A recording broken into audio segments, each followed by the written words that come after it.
এই গল্পটি হলো টিয়া, টুনি, মিনাকে নিয়ে। টিয়া পাখির বাসাটা ছিল অনেক সুন্দর, তাই তারা তিনজন মিলে সেইখানে এসে কিচিরমিচির করে গান গাইতো। তারা তিনজন ছোটবেলা থেকে একে অপরের ভালো বন্ধু, তাই তারা দুজন টিয়া পাখির বাসায় এসে সুন্দরভাবে সময় কাটাতো। তাদের ভালো লাগতো তারা একে অপরের সাথে কিচিরমিচির গল্প গান করে সময় কাটাতে। এভাবেই কাটছিল তাদের দিন।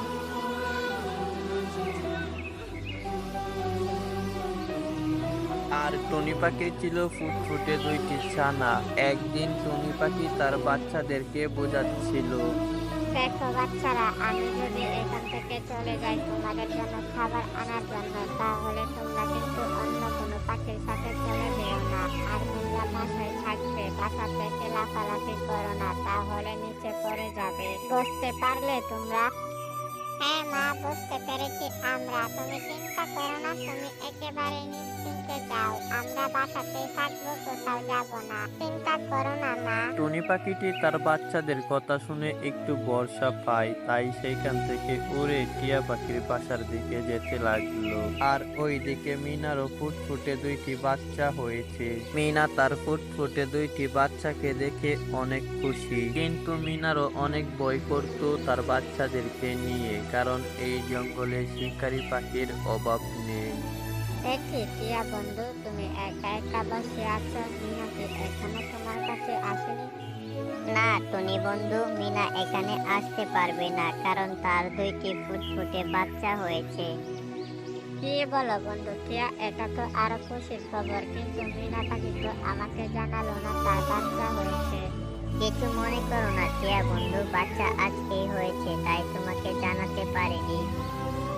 না না বন্ধু, কিছু মনে করিনি। আচ্ছা, আমি আমার বাচ্চাদের জন্য খাবার আনতে যাচ্ছি। তুমি আমার বাসার দিকে একটু খেয়াল রেখো, মাঝে মাঝে একটু কষ্ট করে গিয়ে দেখে এসো।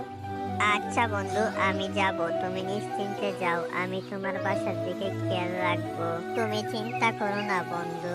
টিয়া পাখির উপর ভরসা করে টুনি পাখি সেইখান থেকে চলে আসলো খাবার জোগাড় করার জন্য।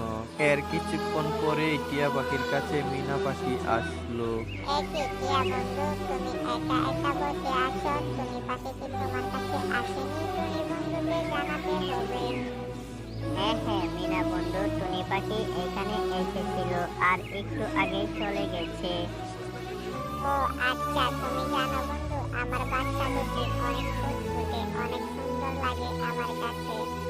কি বলছো, এত সুন্দর? তাহলে তো এটা অনেক খুশির ব্যাপার। আচ্ছা, একদিন গিয়ে তোমার বাচ্চাগুলোকে দেখে আসবো। টিয়া পাখি ও মিনা পাখি এভাবেই গল্প করতে করতে টিয়া পাখি ভুলে গিয়েছিল টুনি পাখির বাসাতে যেতে হবে। টিয়া পাখির একটুও মনে ছিল না টুনি পাখি তার বাসাতে যাওয়ার জন্য বলেছিল।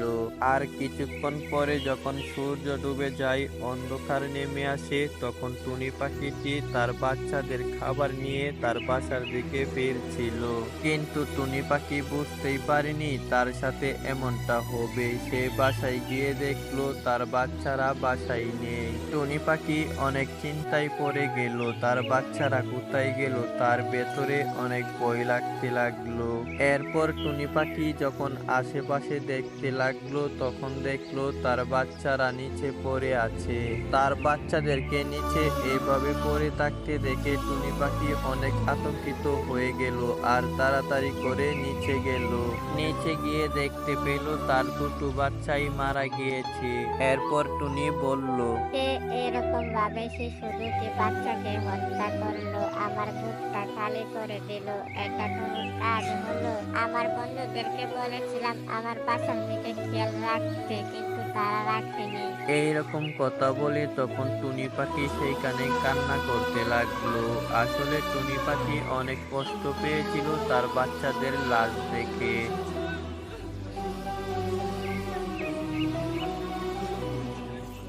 আর সকালবেলায় টুনি পাখি গিয়ে সব ঘটনা টিয়া পাখিকে খুলে বলল। এইরকম কষ্টজনক ঘটনা শুনে তখন টিয়া পাখি বলল, বন্ধু টুনি, আমাকে মাফ করে দিও। আমি মিনার সাথে গল্প করতে করতে ভুলেই গিয়েছিলাম তোমার বাড়িতে যেতে। এই ঘটনাটি আমার জন্য হয়েছে, তুমি আমাকে মাফ করে দিও। না না বন্ধু, এতে তোমার কোনো দোষ নেই, অযথাই তোমার উপর দোষ নিও না। এটা আমার কপাল, আমার রাত হয়ে গিয়েছিল ফিরতে ফিরতে। আচ্ছা বন্ধু, মিনার বাচ্চা কেমন আছে? হ্যাঁ বন্ধু, ভালো কথা মনে করলে। মিনার নাকি সুন্দর বাচ্চা হয়েছে, সে নিজে এসে আমাকে বলল। এখন চলো আমরা দুজন মিলে সেই বাচ্চাটিকে দেখে আসি। হ্যাঁ বন্ধু চলো, আমার মনটা খারাপ, মিনার বাচ্চাদেরকে দেখে আমার মনটা ভালো করি। এরপর টিয়া পাখি টুনি পাখিকে নিয়ে মিনার বাসায় চলে আসলো। টিয়া ও টুনি বন্ধুকে দেখে মিনা বলল, এই দেখো বন্ধুরা, আমার ফুটফুটে দুইটি ছানা কতই না সুন্দর। হ্যাঁ মিনা বন্ধু, তোমার দুইটি বাচ্চা অনেক সুন্দর, অনেক কিউট। এগুলো আমার বাচ্চা, তোমরা কেন আমার বাচ্চা আমার বাসা থেকে চুরি করে এনেছো? দেখো, এরকম করো না, আমার বাচ্চা আমাকে দিয়ে দাও। এরপর মিনা বলল, টনি বন্ধু, তুমি কি পাগল হয়ে গেছো? তোমার বাচ্চা কেন আনবো? এগুলো আমার বাচ্চা, তুমি কি দেখতে পারছো না এগুলো আমার বাচ্চা?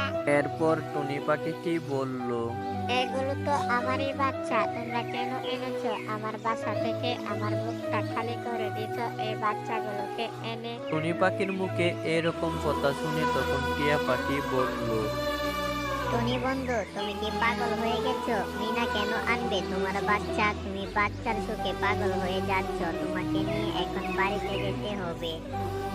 না না, আমি আমার বাচ্চা না নিয়ে বাড়িতে যাব না। তোমরা কেন আমার বাচ্চাকে আমার কাছ থেকে কেড়ে নিলে? আমার বাচ্চা আমাকে ফিরিয়ে দাও। টুনি পাখির মুখে এরকম কথা শুনে সবাই বুঝে গেল টুনি পাখি পাগল হয়ে গেছে। এরপর টিয়া পাখি টুনি পাখিকে কোনোভাবে সেইখান থেকে নিয়ে চলে আসলো। এরপর টিয়া পাখি তার নিজের বাসায় চলে আসলো আর টুনি পাখিকে টুনি পাখির বাসায় পাঠিয়ে দিল। আর টুনি পাখি তার বাসায় একা একা বসেছিল। এরপর মিনা পাখি এসে টিয়া পাখিকে বলল, আচ্ছা টিয়া বন্ধু, ওই টুনি পাখি আমার বাচ্চাকে ওর বাচ্চা কেন বললো, তুমি কি বুঝতে পারলা? হ্যাঁ মিনা বন্ধু, আমি বুঝতে পেরেছি, কারণ তার মনে অনেক কষ্ট। সে বাচ্চা হারার সুখে পাগল হয়ে যাচ্ছে। এখন যেখানে দেখছে বাচ্চা, শুধু তার বলছে। এখন টিয়া বন্ধু, টুনি পাখিকে আমার খুব ভয় করছে, তাকে কিভাবে ঠিক করা যায়? কোনো উপায় আছে কি? হ্যাঁ মিনা পাখি, একটি উপায় আছে। আমি কাল সকালে টুনি পাখিকে নিয়ে তোমার বাড়িতে যাব, আর তুমি তোমার বাচ্চাদেরকে বলবে মরার অভিনয় করতে। তোমার বাচ্চাদেরকে মরা দেখে যদি টুনি পাখির কোনো কিছু মনে পড়ে যায়, তাহলে তো তার স্মৃতি ফিরে আসবে। আচ্ছা বন্ধু, আমি কাল সকালেই আমার বাচ্চাদেরকে বলবো, আর তুমি কিন্তু সময় মতো সকাল বেলায় চলে এসো। তারা দুইজনে এই প্ল্যান ঠিক করলো।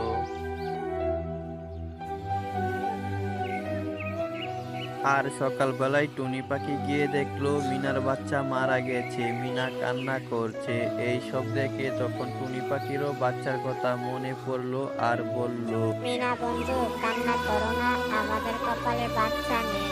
আমার বাচ্চাও এভাবে মারা গিয়েছে, এখন তোমার বাচ্চাও মারা গিয়েছে। আমাকে মাফ করে দিও বন্ধু, আমি তোমার বাচ্চাকে আমার বাচ্চা বলেছিলাম। আচ্ছা যাক, তাহলে তোমার মনে পড়েছে। আমরা তো ভেবেছিলাম তুমি একেবারে পাগল হয়ে গেছো। এই দেখো, আমার বাচ্চা মরেনি, আমার বাচ্চা জীবিত। টনি বন্ধু, তুমি মাফ করে দিও, তোমাকে বোঝাতে গিয়ে আমরা এই কাজটা করেছি, কারণ তুমি আমার বাচ্চাকে বলছিলে এগুলো নাকি তোমার বাচ্চা। হ্যাঁ টুনি পাখি, তুমি ভুলে গিয়েছিলে তোমার বাচ্চা মারা গিয়েছে, আর তুমি পাগলের মতো ব্যবহার করছিলে, অন্যজনের বাচ্চাকে তোমার বাচ্চা বলছিলে। এই কারণে এই কাজটি করেছি, আমাদেরকে মাফ করে দিও প্লিজ। না না বন্ধু, এরকম ভাবে বলো না। তোমরা তো আমার উপকার করেছো, আমাকে বাঁচিয়েছো, আর না হলে তো আমি পাগল হয়ে যেতাম। এখন থেকে এই দুটি বাচ্চা আমাদের, আমরা সবাই মিলে এদের যত্ন নেব। তো ভিউয়ার্স, টুনি পাখি বুঝতে পারলো তার বাচ্চা মারা গিয়েছে। টুনি পাখি স্বাভাবিকভাবে ফিরে আসলো। তো আমরা এখানে আর থেকে কি করব, চলুন বিদায় নিয়ে নেই। তো ভিউয়ার্স, আজকের মতো এখানেই বিদায় নিচ্ছি। আর যেহেতু কার্টুনটি মোবাইলে এডিট, তাই এতটাও প্রফেশনাল হয়নি। আপনাদের কাছে ভালো লাগলে কমেন্ট বক্সে বলে যাবেন। তো আজকের মতো এখানেই বিদায় নিচ্ছি। সবাই ভালো থাকবেন, নিজের খেয়াল রাখবেন। আল্লাহ হাফেজ।